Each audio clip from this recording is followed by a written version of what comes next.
तो हम डिस्कस कर रहे थे theory of B spline.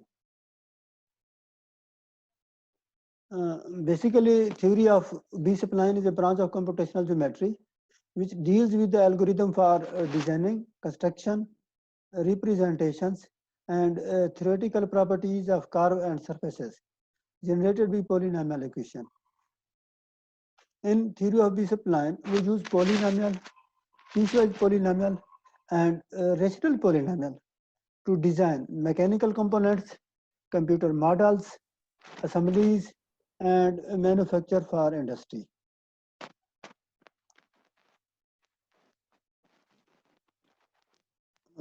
These are a few outlines of today's lecture. Today we will discuss representations of a curve.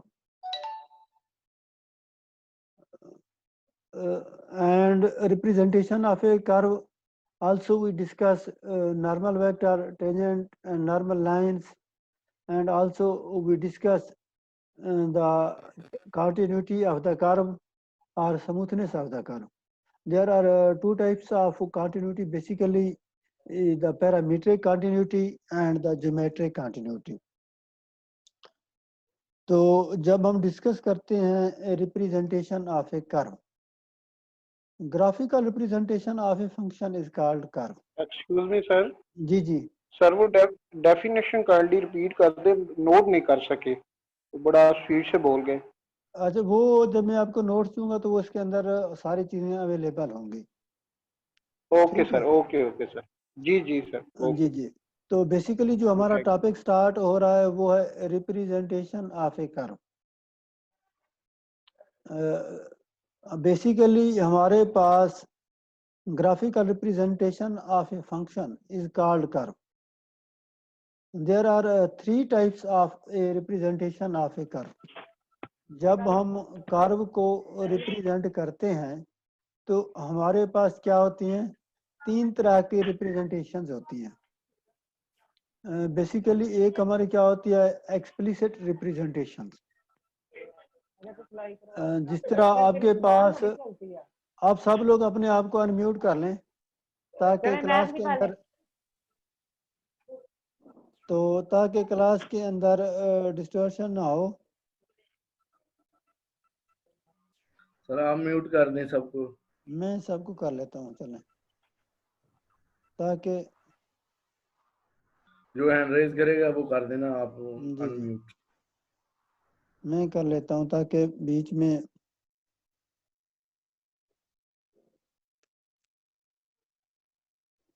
जी.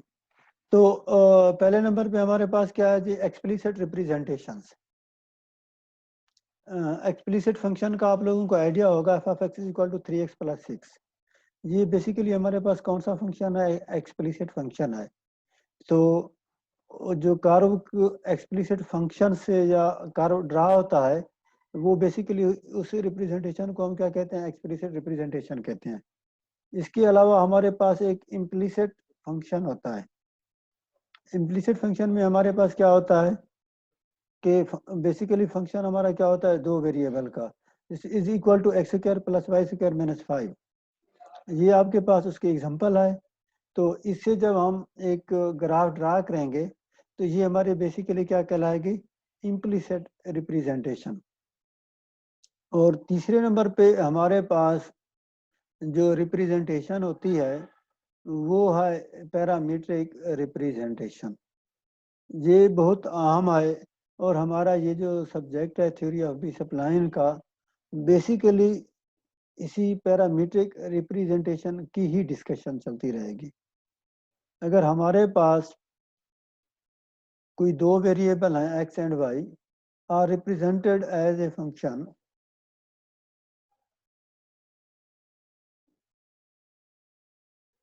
तो उसमें हम ये देखते हैं कि हमारे पास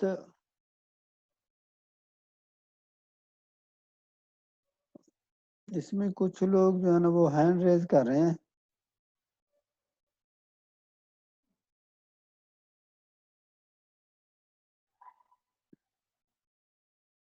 अच्छा जी, if the variable x and y are represented as a function of some other independent variable, say t, where t is the parameter, it may be time or an angle, then such a representation is said to be parametric representation.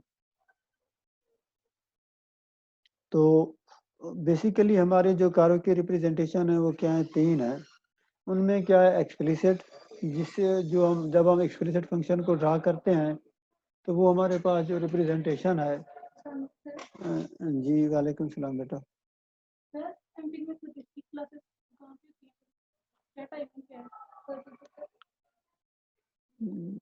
मैं असल इधर online class ले रहा हूँ बेटा, तो 1 minute आप।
जी अस्सलाम वालेकुम। असल में थोड़ा सा बीच में से स्टूडेंट भी आ जाते हैं तो उनको भी थोड़ा सा गाइड करना होता है, जिस वजह से बीच में थोड़ा सा डिसकंटिन्यूटी भी आ जाती है। बेसिकली हम क्या डिस्कस कर रहे थे, parametric representation of a curve. Parametric representation of a curve basically हमारे पास क्या है, अगर हमारे पास कोई दो वेरिएबल हैं, एक x है और दूसरा y है, are represented as a function of some independent variable, say t, where t is a parameter. It may be time or an angle. Then such representation is said to be parametric representation.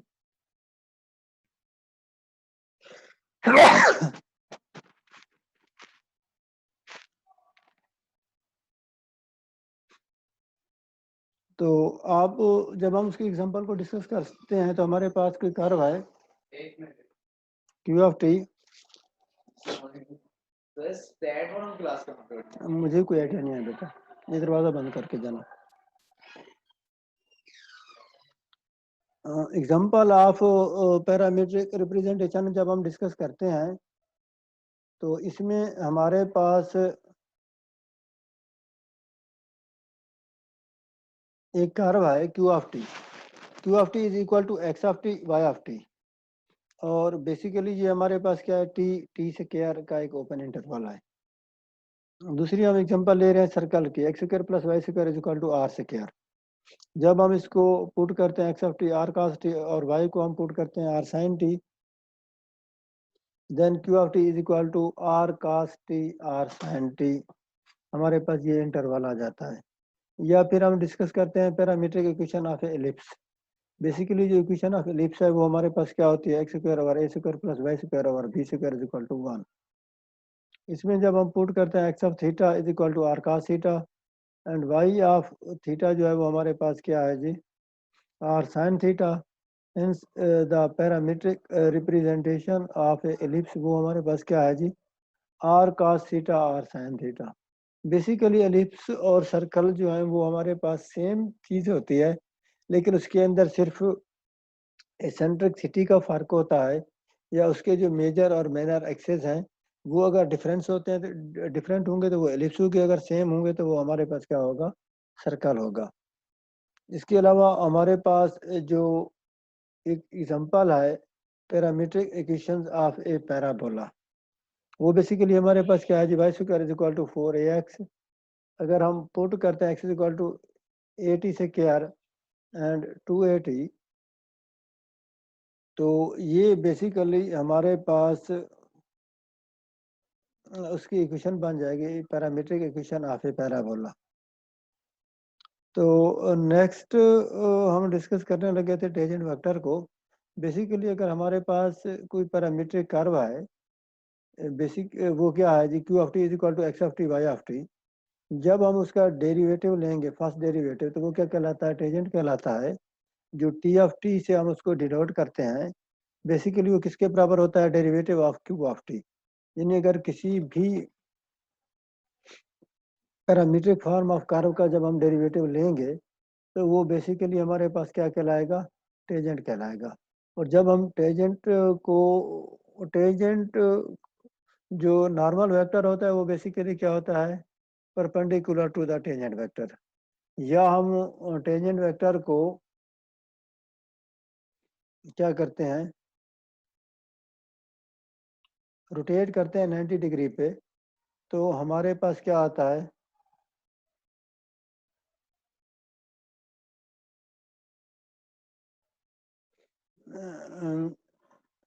Unmute. Salman अपने आप को unmute कर लें। उस्मान आप भी अपने आप को अनम्यूट कर लें। अस्सलाम वालेकुम सर। जी वालेकुम सलाम। अच्छा सर, ये पूछना था, ये जो आप स्लाइड्स करवा रहे हैं ये CMS पे अपलोड है? जी बिल्कुल, ये अपलोड में कर दूंगा CMS पे भी, और CR को भी भेज दूंगा जी। स्लाइड भी और इसके पीछे जो प्रॉपर हमारे पास जो एक नोट्स मैंने बनाए हुए हैं पूरे यानी कि सेमेस्टर के, तो वो भी इंशाल्लाह उसके ऊपर हम अपलोड कर देंगे। तो आप लोगों को नोट्सों का ऐसा कोई इशू नहीं रहेगा। अगर इसमें अगर कोई और इशू अगर होगा तो वो फिर आप डिस्कस कर लेंगे। जी सर। तो सर काइंडली रिक्वेस्ट है कि ये सर वो ना आप सारे ये जब लेक्चर खत्म होगा सर फौरन कर दीजिए, क्योंकि वो चलें ठीक है, मैं समटाइम कर देता।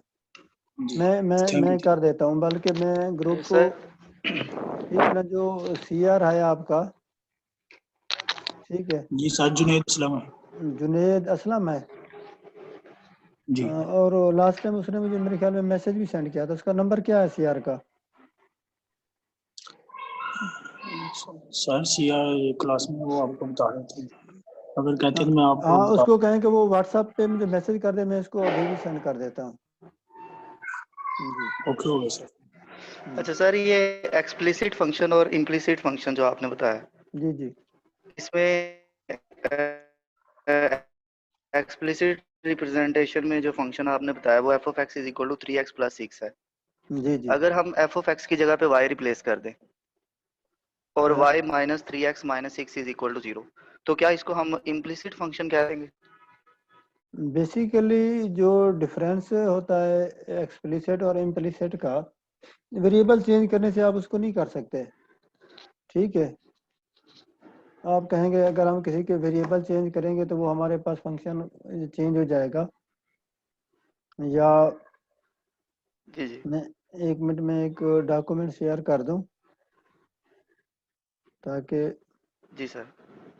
वो आपके पास हो तो आप लोगों के लिए थोड़ा सा आसानी होगी ना।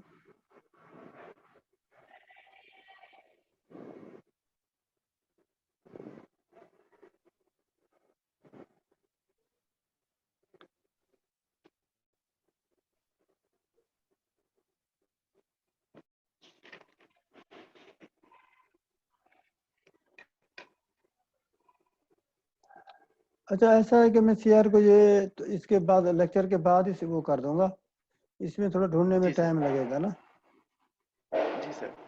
जी। तो आप लोग अपने आप को अनम्यूट कर लें, फिर हम इसको कंटिन्यू करते हैं। जी ठीक, तो बेसिकली जो हमारे पास नॉर्मल वेक्टर है, वो टेंजेंट वेक्टर का क्या होता है, परपेंडिकुलर होता है। जब हम टेंजेंट वेक्टर को 90 डिग्री पे रोटेट करेंगे तो वो हमारे पास क्या बन जाएगा, नॉर्मल वेक्टर बन जाएगा। या तो हम क्या करते हैं, टेंजेंट वेक्टर को 90 डिग्री से रोटेट कर लें या फिर मल्टीप्लाई कर लें, तो वो हमारे पास उसकी वैल्यूज आ जाएंगे। तो उसके लिए हम एक मैट्रिक्स बनाते होते हैं, रोटेशन मैट्रिक्स। तो ये आपको जो नज़र आ रहा है एक मैट्रिक्स, ये cos π/2 मैंने sin π/2 मैंने sin π/2 cos π/2। तो जब ये वैल्यूज हम पुट करते हैं तो हमारे पास ये आ जाती हैं। ये बेसिकली हमारे पास क्या है जी, रोटेशन मैट्रिक्स है। अगर हम रोटेशन मैट्रिक्स को टेंजेंट मैट्रिक्स के साथ मल्टीप्लाई करते हैं तो हमारे पास एक जो रिजल्ट आता है वो हमारा बेसिकली क्या बन जाता है, वेक्टर नॉर्मल वेक्टर बन जाता है। ठीक है, तो ये हमारे पास क्यू ऑफ टी है और ये हमारे पास क्या है, टी ऑफ टी है, और ये एन ऑफ टी है। जब हम इसको मल्टीप्लाई करेंगे तो हमारे पास ये रिजल्ट आएगा। तो ये बेसिकली किसको शो करेगा, नॉर्मल वेक्टर को शो करेगा। और इसी तरह हमारे पास एक टेंजेंट लाइन होती है, एक नॉर्मल लाइन होती है। Equation of tangent line basically हमारे पास क्या होती है, एल ऑफ टी, वो हमारे पास क्यू ऑफ टी प्लस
तो ये हमारे पास क्या है जी, इक्वेशन है किसकी, टेंजेंट लाइन की, और ये हमारे बेसिकली हमारे पास क्या है जी, नॉर्मल लाइन की।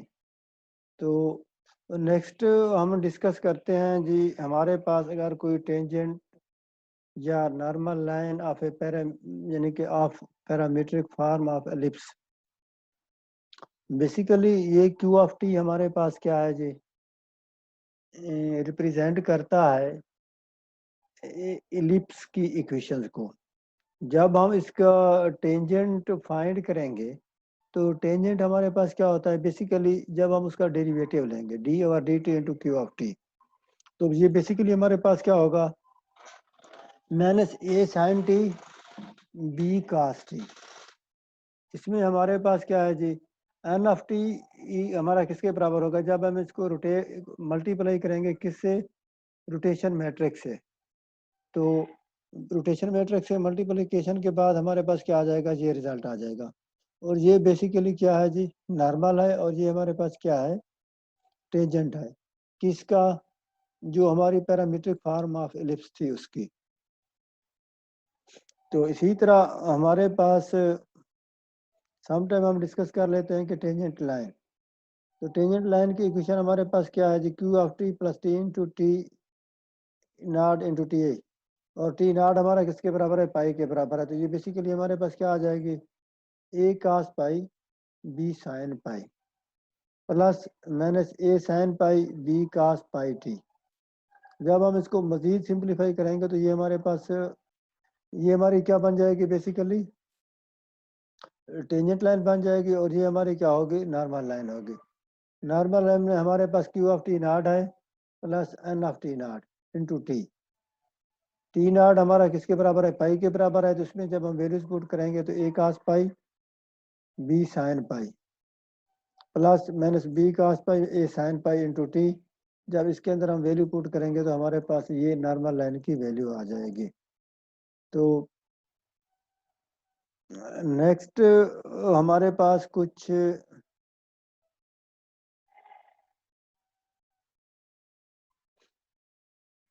जी नैयर, आप अपने आप को अनम्यूट कर लें। जी सर, मैंने ये कहना था, समझ नहीं आ रही सर, ये आप सारा इक्वेशन सारी बता रहे हैं तो इनके बारे में थोड़ा सा बता अच्छा, दें। Tangent line. इसको मैं दोबारा भी डिस्क्राइब करता हूँ। ठीक है, अब ये जो हमारा सर सेशन वो है थोड़ा सारी सा, इक्वेशन मिक्स होती जा रही हैं। जी जी, तो बेसिकली हमने जो अभी तक डिस्कस किया है पैरामीट्रिक फॉर्म को डिस्कस जी कर रहे हैं। सर। उसके अंदर हमने दो चीजें डिस्कस की थी। एक हमने इक्वेशन डिस्कस कर रहे थे इलिप्स की, ठीक है, जी और दूसरी हम उसकी इक्वेशन किसकी डिस्कस कर रहे हैं, सर्कल की। अब हमारे सर्कल। पास जो सर्कल की इक्वेशन है वो क्या है पैरामीट्रिक फॉर्म में, क्यू ऑफ टी बराबर है r cos t r sine t. ठीक है, बेसिकली जब हम उसका टेंजेंट डिस्कस करते हैं, टेंजेंट का मतलब होता है फर्स्ट डेरिवेटिव, ठीक है ना। तो ये क्यू ऑफ टी का डेरिवेटिव लेंगे तो क्यू प्राइम ऑफ टी हमारा आ जाएगा, और आर कॉस टी का जब हम डेरिवेटिव लेंगे तो माइनस आर साइन टी और आर कॉस टी आ जाएगा ना। तो इसका अगर हमने क्या फाइंड करना हो, नॉर्मल फाइंड करना हो, तो नॉर्मल फाइंड करने के लिए हमारे पास क्या होता है, जो रोटेशन मैट्रिक है उसके साथ हम क्या कर लेते हैं, मल्टीप्लाई कर लेते हैं, ठीक है ना। 90 डिग्री पे इसको रोटेट करते हैं ना, तो वो ओके सर। बेसिकली हमारे पास क्या आ जाएगा, उसके साथ जब हम मल्टीप्लाई करेंगे तो वो हमारे पास इस फॉर्म में आ जाएगा, एन ऑफ टी जो है minus r cos t minus r sine t. और इसी तरह हमने ऊपर वाले जो एग्जांपल कर रहे थे टिप्स के लिए, उसमें भी हमने सेम जी फाइव वो की थी। तो दूसरा हम डिस्कस कर रहे होते हैं टेंजेंट लाइन और नॉर्मल लाइन को ना। तो जी टेंजेंट सर। लाइन का जो फार्मूला है वो क्या है, Q of t not plus T of t not into T, और टी नॉट हमारा किसके बराबर होता है, पाई के बराबर होता है, सर ठीक है। मैं बेसिकली ये कहना चाह रही थी कि ना मुझे ना इनकी डेफिनेशन थोड़ी सी ना आप रिवाइज करवा देते। ये आपने एक रोटेशन मैट्रिक्स का भी बताया कुछ, जी तो ये जी, किस तरह आया, ये मैं कहना चाहती हूँ। हाँ, रोटेशन मैट्रिक्स जो है आपके पास, ठीक है ना, ये हमने डिस्कस किया था ये वाला। बेसिकली ये जो जी रोटेशन मैट्रिक्स है, जब हम इसको डिनोट वो करते हैं, सॉरी, रोटेट करते हैं टेंजेंट को 90 डिग्री पे ना, तो जी। उसका मैट्रिक्स फॉर्म एक हमने बनाई है, ठीक है ना। सर जब और सर्कल जो टेंजेंट बनता है वो 90 डिग्री का ही होता है ना। जब टेंजेंट है हमारे पास ना, टेंजेंट तो किसी भी, बेसिकली टेंजेंट क्या होता है, आपके पास अगर कोई सर्कल है उसमें से, सर्कल के ऊपर जी जी, टच करके कोई लाइन गुजरती है वो हमारे पास टेंजेंट है। टेंजेंट कहलाती है ना। अब उसको जी जब उसी टेंजेंट को जब जी हम क्या करते हैं, बेसिकली टेंजेंट हमारा फाइंड हम किस तरह करते हैं, बेसिकली हमारे पास कोई कर्व है ना, सर्कल भी हमारे पास एक कर्व है ना। जी सर।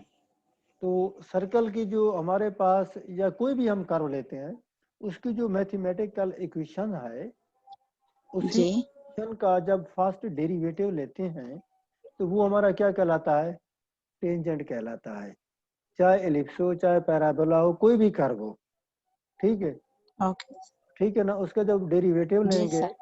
तो वो क्या कहलाएगा, टेंजेंट कहलाएगा। टेंजेंट। अब उस डेरिवेटिव को जब 90 डिग्री पे रोटेट किया जाएगा तो वो क्या कहलाता जी है, नॉर्मल वेक्टर कहलाता नॉर्मल। है, ठीक है ना। अब जो जी सर। नॉर्मल है उसके लिए एक रोटेशन मैट्रिक डिफाइन किया गया है। मतलब ये है कि cos okay. Pi by two mean 90 degree, ठीक है ना, मैंने साइन पाई बाई जी टू। सर। जी तो जी जब इस मैट्रिक के साथ हम जो टेंजेंट की इक्वेशन होगी उसको मल्टीप्लाई करेंगे तो वो हमारे पास बेसिकली जो रिजल्ट आएगा वो क्या कहलाएगा, टेंजेंट वेक्टर कहलाया जाएगा। अगर हमारे पास, सॉरी, नॉर्मल वेक्टर कहलाएगा। टेंजेंट वेक्टर गिवन जी है, सर। ठीक।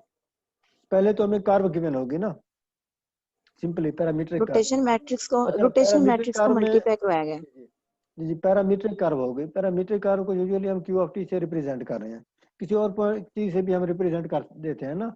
ये बेसिकली क्यू ऑफ टी ये हमारी क्या है, या t of t n of t, ये हमारी जस्ट रिप्रेजेंट वो है, नोटेशंस हैं, ठीक है ना।